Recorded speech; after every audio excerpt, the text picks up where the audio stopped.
right, I'm an evangelist from Unity Technologies, and since that launch talk, we're not going to focus on Unity, we're going to focus on games, on some nice titles, and I mean, I wanted to make a kind of inspirational talk.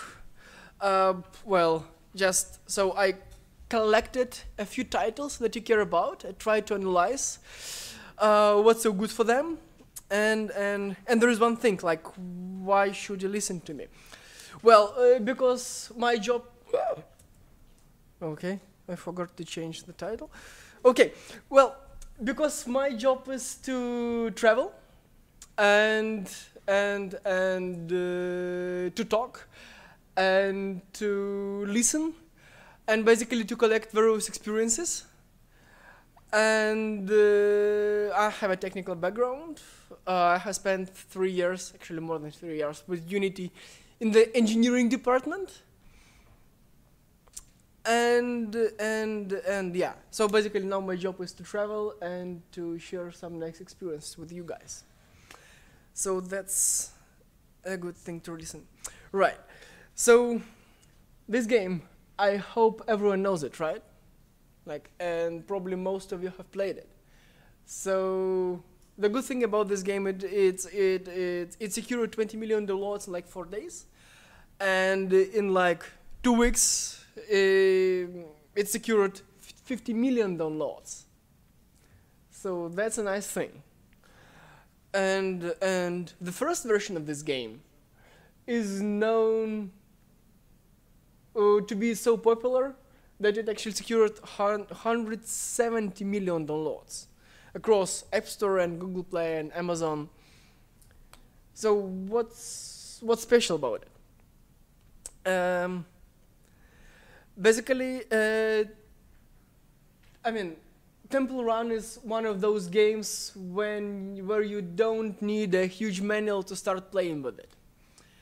So it's the entry barrier was very low, very easy for casual gamers, and they actually have brought an innovation. How many runner games do you know previously to when Temple Run launched? Probably, I mean, there were like something similar, but they managed to make it right. They managed to bring some innovation, and then they managed to make it's very easy for the casual audience. So, and probably the lesson from here is that the gameplay should be innovative. Like, you should innovate in a way that, I mean, innovation rocks in a way that, like, for app reviewers, well, but even for players, I mean, you should present your game with something like, it's cool, it's new, it's interesting because it had this, and these unique features. So, for example, for Temple Run, it would be like, hey, you have a guy and it doesn't stop, it just runs, so it's cool.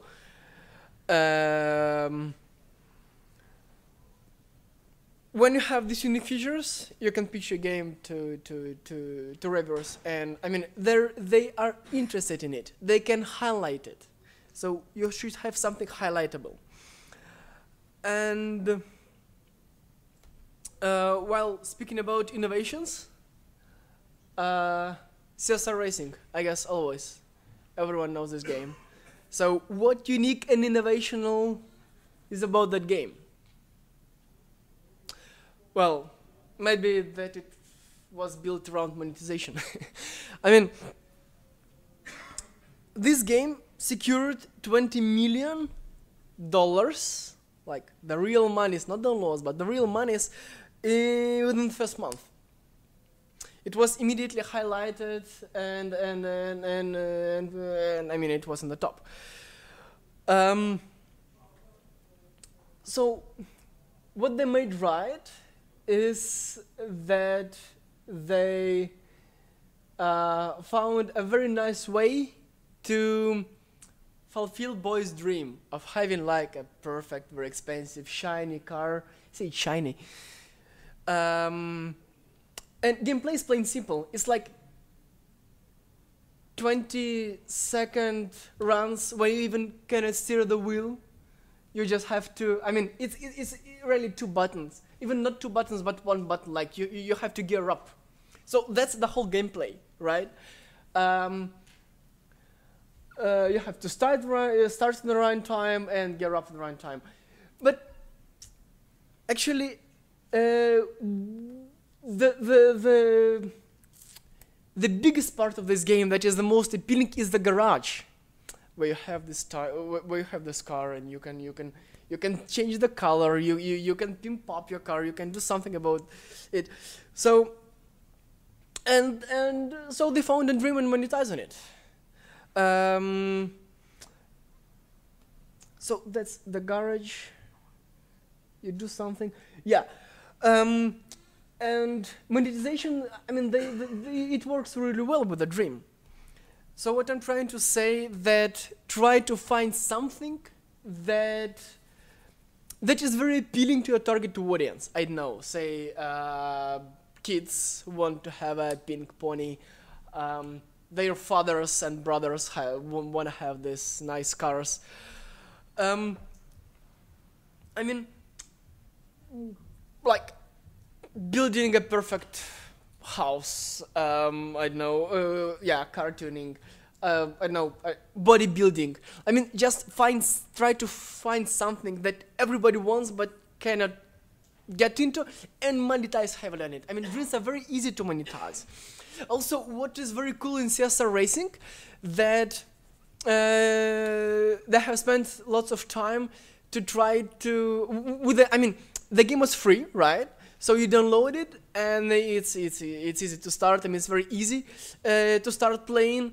You have some money to spend, and they always had a few low-hanging fruits like to catch. Like, for example, multiplayer is available from level 5 initially, now from level 4.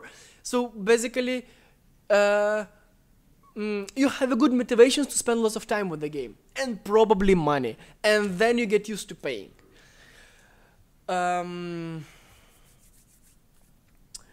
Probably one more thing about it, that when you're making a game, try to make your players care about the game, and remember to launch your game instead of the other 99 titles she has on the iPhone, right? For example, if Angry Birds was about hitting bricks with a ball, would it be so cool? I mean, you wouldn't care about the bricks and the balls. You care about the pigs and birds, right? But the last thing, I mean, when you're implementing a dream, someone's dream, the dream has to look really appealing, really nice, really polished, like cars in this game. And when you invest in nice graphics, it can be like with this title. I guess that's not that popular.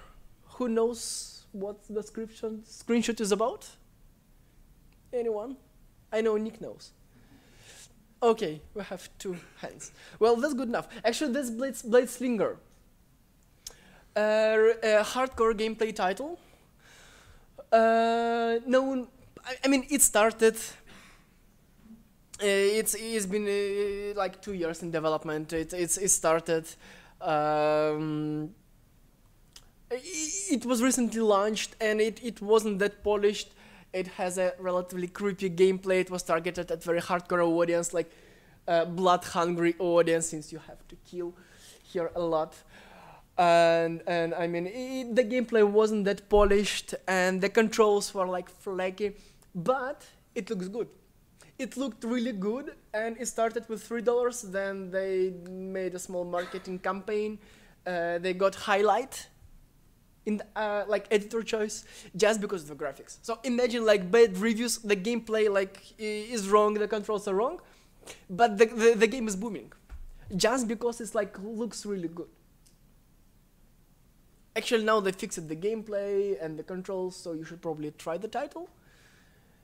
It's good.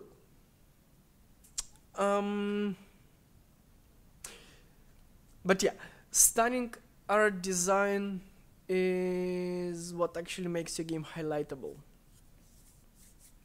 Now imagine this kind of like nice art is what everybody wants. When yourself you buy a new Android device, like you have spent $600 or euros, and now you want something like to justify your purchase. So you buy the best looking 3D title to see how cool your device is. Same with the iPad, same with the iPhone, same, I don't know. And hardware manufacturers, they have the same goal. When they have this top hardware, they have to they want to have showcases. They want to have, again, justify the purchases. So same idea. And SS store providers, be it Android Marketplace or iOS SS store or App Store or Amazon's store. Everybody want nice looking showcases, be it 2D or 3D. So nice art does matter, and you should really invest in it. It's very easy to get highlighted when you have a nice art. So this title, by the way, what is this title? What is this title? That's Ravensword. See, you don't know it, and because though it has a really nice graphics, it looks really great, but that's a very niche title. Niche in a way that, just try to fill the words. It was qualified as best open world role-playing games on mobile. So that's a very small niche.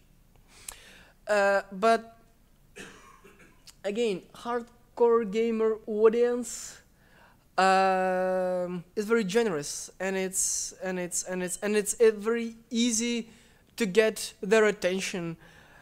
Moreover, if your game looks good, like with this game, it actually only looked good and targeted like proper audience. Again, the gameplay wasn't that great even for the niche, but it was the best what you could get on the mobiles.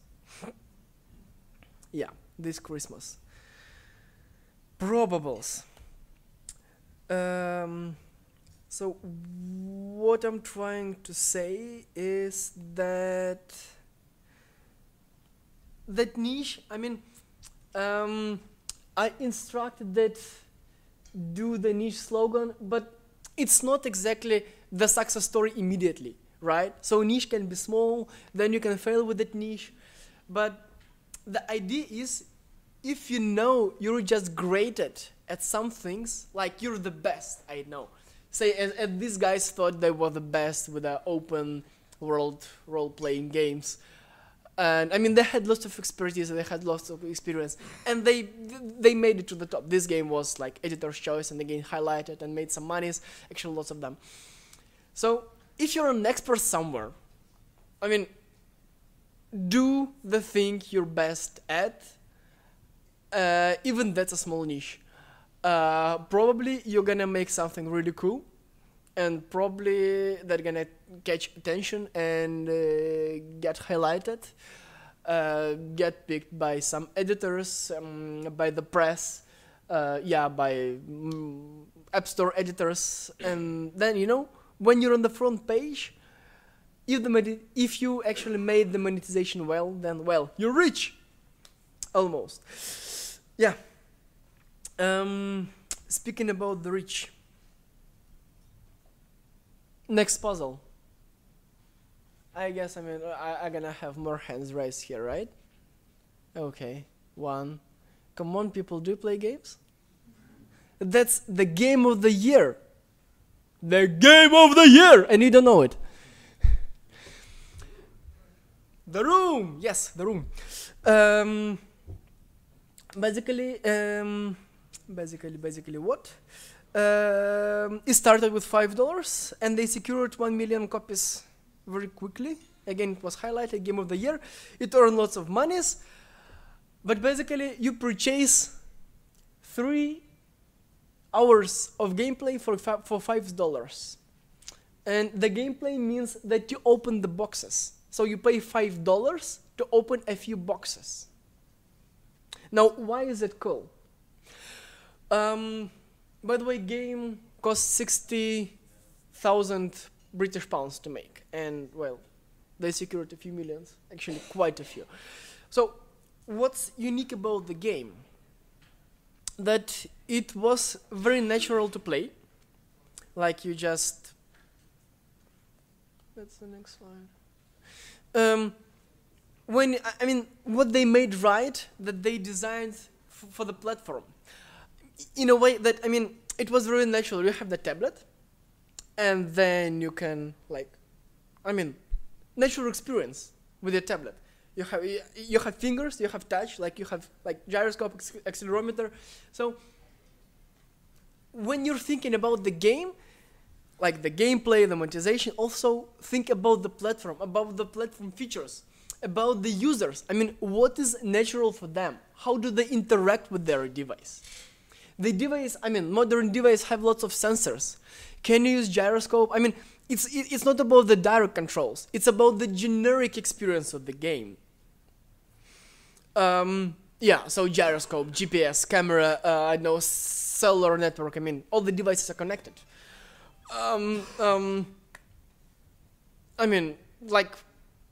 When you're porting your Facebook title from mobiles, you don't know these WASD controls, right? On your iPhone. You want something natural. So that's what they did. Well, okay, they also had some nice graphics, but that I also mentioned. Yeah. So remember that. And this title, I won't say its name. If you don't know it, then that's the door. Yeah. Actually, this title can be explained. I can spend an hour just talking about this title. It made super right, exactly right. Every aspect of it is super polished. The gameplay, it's easy to start. The graphics is appealing. Then the target audience, it can be mixed. It can be a geek with an undefined age, and it can be Lyrica, for example. And they both play that game and play it and find it interesting. So yeah, monetization is also very right. But I mentioned this all probably with the previous titles. But what I'd focus here is that they made it extremely replayable, in a way that you always have reasons to return to that game. You always have reasons to replay the level. Right. For example, when you have completed the level, say for 1 star or 3 stars, then the next option would be there is a banner saying, so hey, you need this and this to get 3 stars. You're challenged to get 3 stars. Then you're challenged to complete the level without flying or without using wheels. You're constantly challenged.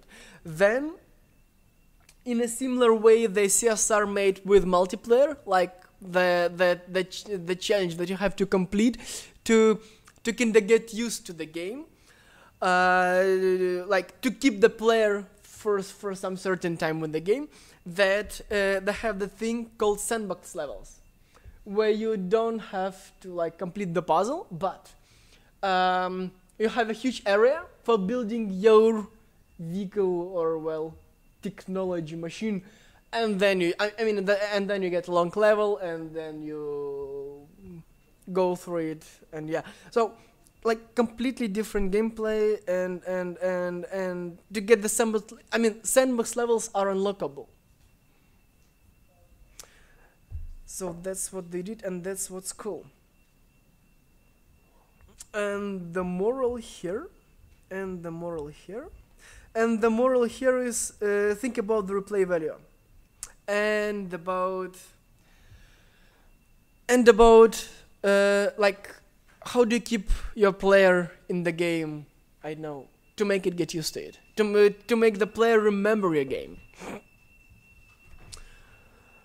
I'm trying to think if I mention everything I wanted to mention here. So yeah, it's like, is it unlockable items? Is it some progress, some low-hanging fruit? That, I mean, certainly, when you're on mobile, the game sessions are very short, and it takes quite some time to get used to that game. So try to implement some good reasons for the player to return. I mean, so long-hanging fruit. So like, I know, here's my metro stop. I have to leave the train, but I'm gonna return to the game because, I mean, there is it's a little progress, and then I unlock something. I mean, the player has to think constantly about it, and remember your game, and launch the game because he knows he needs very little progress to get something more. That's the thing. And I have a title here, Kingdoms of Camelot. That's no one very well grossing game. And then there is Hobbit game. I guess, I mean, they're in the tops, so you saw both these titles. But what I'm trying to say here, that once you managed to make something good that boot ups or kinder boot ups, well, try to play in it. Maybe not just make clones or reskins, but I mean, when one of your games gets some traction, some success, try to make a reskinned copy, maybe a bit targeted, maybe a different audience, maybe featuring something, well, something. And you know what? In most cases, the clone of your successful or relatively successful game gets exactly, well, maybe not exactly, but at least similar attention. Meaning that you have doubled your user base, probably even maybe income, right? So plan it. And this slide is, I mean, I actually didn't want to include it, but I mean, I assume all the game developers, I mean, know that better than, I mean, than everyone else in the world.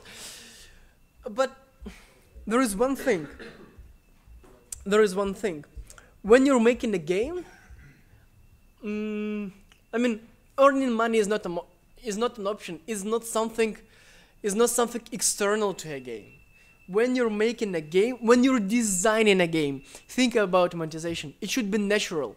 It should be built in exactly. I mean, it should be like the natural experience in a way that you control your game. So I mean, the pain moment shouldn't be painful. It shouldn't be optional. It should be like natural. So you should design your game properly with monetization in mind. Unless you really hate free-to-play and you think that you can go well without it. I would like to hear you argue about that, but yeah. But just a small number to actually remember why are we here. Games from top 10 on iOS, they actually earn about $300,000 a day. 300,000. So that's the motivation, right? To make it to the top and to do something and well, to continue making games, making good games, and yeah. And yeah. So that's freemium, that's free to play. What is a king? What is basically earns money. Paid games may earn money as well, as we've seen with the Room, but I guess well, in-app purchases is what you care about. But you know what's cool about these games? What's cool about this game is this slide. And Actually, it was nice to hear that the neighboring section with indie guys.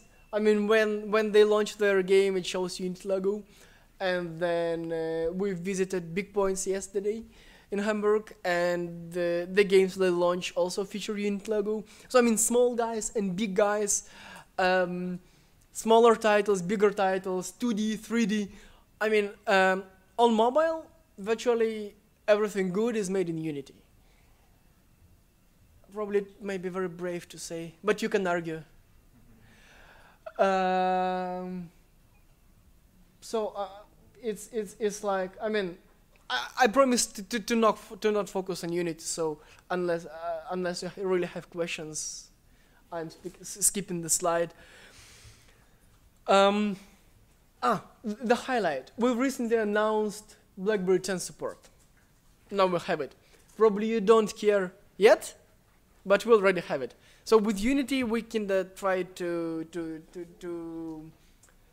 be the step ahead of the industry and to support the platform you want to support, say soon or soonish, or maybe have a Unity game and BlackBerry asked. And BlackBerry offered you some money if you get that game to the platform. So with Unity it's possible. Also, while we're in the indie track, I probably mention some indie-friendly stuff that we actually try to engage more and more with accelerators and incubators. And we have some programs that when you make it to the accelerator or incubator, I mean, when you get mentored, it's not about the tech hubs that you purchase some working place. But like when you get into the venue or entity where you get some courses where your mentor may be pitched to investors, we can work on free trials, long trials, and it can be up to 6 months that you can prototype your thing with Unity. You cannot publish, but you can pitch it to investors. Again, with a zero entry barrier for Unity licenses. I mean, it's gonna have platforms unlocked and stuff, but just that you have to be in the accelerator. Oh, and also with our program, when you exit the accelerator, meaning you got funding or something, you can get Unity license at a discount. I think it's about 15%, or like this. We have a few minutes for questions. Just that, if there was anything else I wanted to mention. Oh, I probably answer a very popular question. Why did Rovio switch to Unity with the bad piggies? Well, actually they liked Unity being very cross-platform, like ultimately cross-platform, and the great support. We can have paid support options, and overall our support options are very well. We have support, free supports for indies. We have paid support. We have on-site support. I mean, so the bigger and smaller guys can get the level of attention they require. So these are two major points for Rovio. And yeah, while we have some minutes, I can answer some questions. Do you have? Thank you very much for presentation. I've never tried Unity before, but because I'm making 2D games. But as I see the list of the games, there are 3D and 2D games as well. But I've heard that it's not so easy to create 2D game using Unity 3D. Is it truth or not? It depends how you define truth. But I mean, it's not a secret that Unity is a 3D engine, and well, while 2D is kind of a subset of 3D, Unity is still optimized for 3D. Meaning that if you want to make a pure 2D, meaning that you probably want Flash builder experience. That's not what you're getting with Unity. You can install a set of plugins that would make Unity behave closer to your Flash builder experience, but Unity is still a 3D engine, and I mean, if you look at the trends, most 2D games actually are 2.5D, at least like 3D environment, like the background or something. But I mean, the short answer to a question, yes, it's harder to make 2D games with Unity than with your regular 2D tools. The long answer is that you can make it much easier for you. And you're gonna win the multi-platform support and all the other cool features of Unity. And probably the last point, that we're working on that experience that you're looking for. So we're gonna have an announcement at some point. So we should wait for Unity 2D soon. Oh, I mean, the number of Ds after Unity is not that important. Well, I mean, yes, you're gonna have something cool soon. Okay, thank you. But just, I mean, it's not for all the upgrades within the 4.x cycle, meaning for at least a year and something, maybe for two more years, are free. Like if you get Unity 4.01 or 4.1 that gonna be shipped soon, today or tomorrow, basically good idea. You're gonna have all the upgrades free. So, I mean, when we deliver something new and cool, you're gonna have it anyway. So, why delay? And if allowed, I will ask one more question. How much is it for indie developer to start to work with Unity? For example, just to make a simple game, 2D game, how much the license is? You said I need some plugins. Are they free? No, most plugins are not. And the cost for the plugins is very different. It can be, yeah, I mean, it can. There are free plugins, there are paid plugins, but the matter of plugins is pretty much about around $100 plus minus like 30, for example. So it's like from 70 to 150, say. And that's for the plugins. For Unity, it's pretty much you can start working on your prototype with a free version. That's what most indies do, especially if you talk to that awesome guys in the next room. And you can ship with the free version to the web player, to the browsers, to Mac, to PC, to Linux. To the entry barrier for mobiles is 400 for the basic license. But the idea is that, well, I mean, the entry barrier for Unity overall is free. Like you get to know it, you see if it works with you, and free version also allows collaboration, so you can work with the team. It has subversion support, for example, the free version. Certainly, it lacks some features. Say you cannot remove the unit logo from the start screen. That's why you see so much unit logos in the next room. But you can get your knowledge. You can deliver your game to congregates, right? I mean, unless you need some plugins, because the free version doesn't support plugins. But I mean, you can ship, you can monetize. Even if you sell the game from the free Unity version, we actually are happy about you.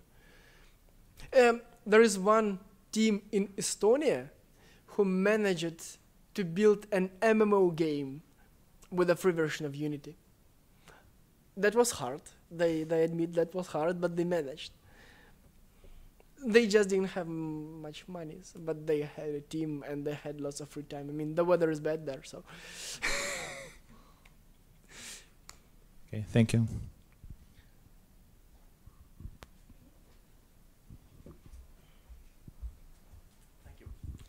So how is it going with the Oculus Rift SDK for Unity? The fair answer is that I see these guys are building the integration layers. they have stumbled. I mean, that's a very fair answer. They have stumbled into some like issues with integration. They cannot like that metrics. I mean, they cannot do something properly. So we're working on them, and maybe like in the next unit version may have the fixes they need for it. Or we can just help them to build to work around their limitations right now. Do you believe that it will be finished when the Oculus developer kits will be shipped in March? Do you think the SDK will be ready until that? You know, I didn't track the progress that deeply. I just know that they're working on it, and I also know that few of our key guys were asked by our CEO to actually help them. All right, thank you very much.